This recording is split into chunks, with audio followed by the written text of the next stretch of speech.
Shalom teman-teman. Pada video kali ini kami dari kelompok 8 morfologi akan membahas tentang problematika morfologi. Problematika morfologi, apa ya itu? Nah, problematika morfologi ini ialah kesalahan yang muncul di dalam bidang morfologi. Kesalahan yang muncul dalam bidang morfologi sering terjadi pada penggunaan afiksasi. Afiksasi? Itu apa lagi? Afiksasi merupakan suatu proses pembentukan pada kata yang mengalami pengimbuhan atau pembubuhan afiks pada sebuah kata dasar tunggal ataupun kompleks. Afiksasi mempunyai 4 bagian. Bagian yang pertama yaitu prefiks. Prefiks ialah imbuhan yang diletakkan di bagian awal, contohnya seperti me, ber, di, dan ke. Bagian yang kedua yaitu infiks. Infiks ini merupakan imbuhan yang diletakkan di bagian tengah. Contohnya seperti kata tali yang dibubuhkan infiks menjadi temali.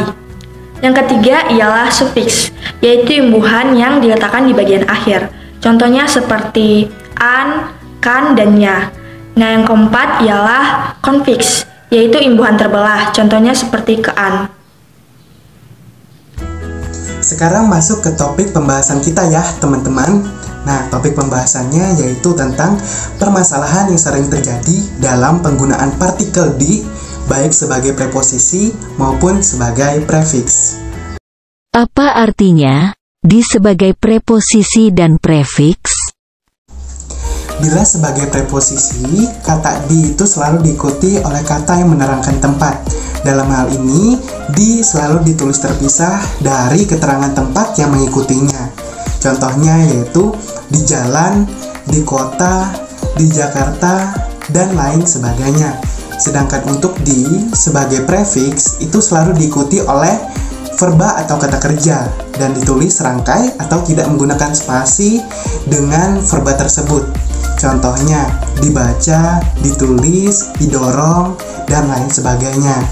Nah, yang sering menjadi permasalahan yaitu ketika kita kadangkala menuliskan di sebagai preposisi tadi itu tidak menggunakan spasi atau ditulis serangkai, dan juga kadang kita menuliskan di sebagai prefiks itu kadang menggunakan spasi di dalam penulisannya.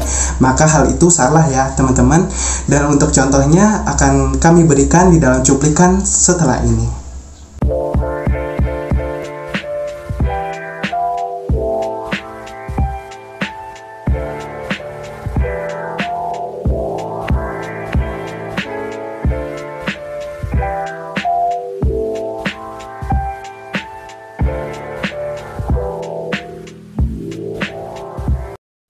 Nah, saya rasa setelah teman-teman melihat cuplikan-cuplikan tadi, teman-teman bisa mengerti nih mengapa penggunaan kata di, baik sebagai preposisi maupun sebagai prefiks, itu tadi salah penulisannya.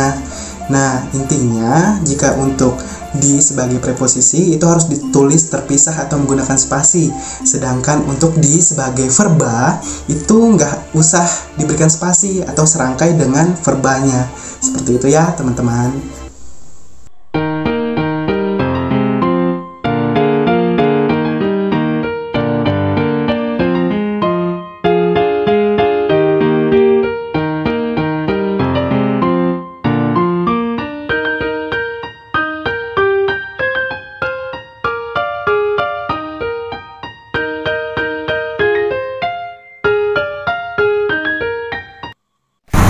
Sekarang kita akan sama-sama belajar tentang tips dan solusi dalam mengatasi kesalahan penggunaan preposisi di.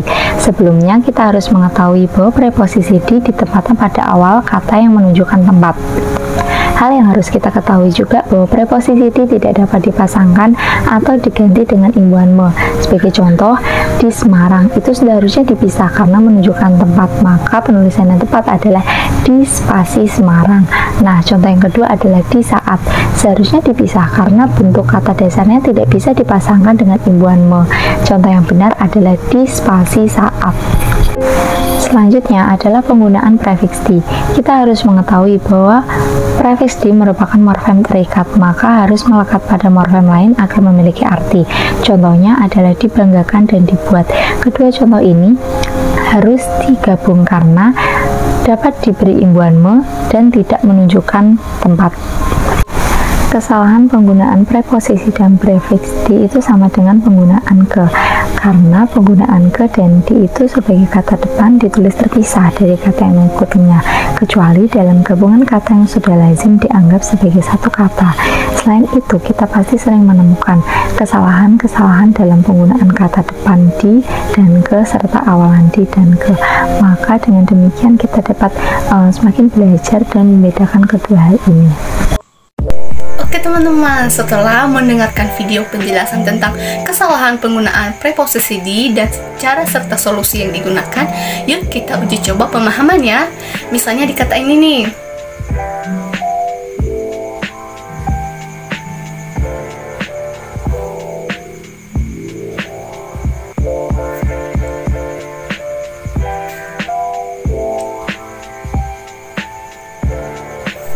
Jadi, kesimpulannya adalah jika sebuah kata menunjukkan tempat dan tidak dapat dipasangkan dengan imbuhan me, maka dinya harus dipisahkan. Tetapi, jika sebuah kata tidak menunjukkan tempat dan dapat dipasangkan dengan imbuhan me, maka dinya harus digabungkan. Misalnya, di Semarang, jadi dinya harus dipisahkan karena menunjukkan sebuah tempat.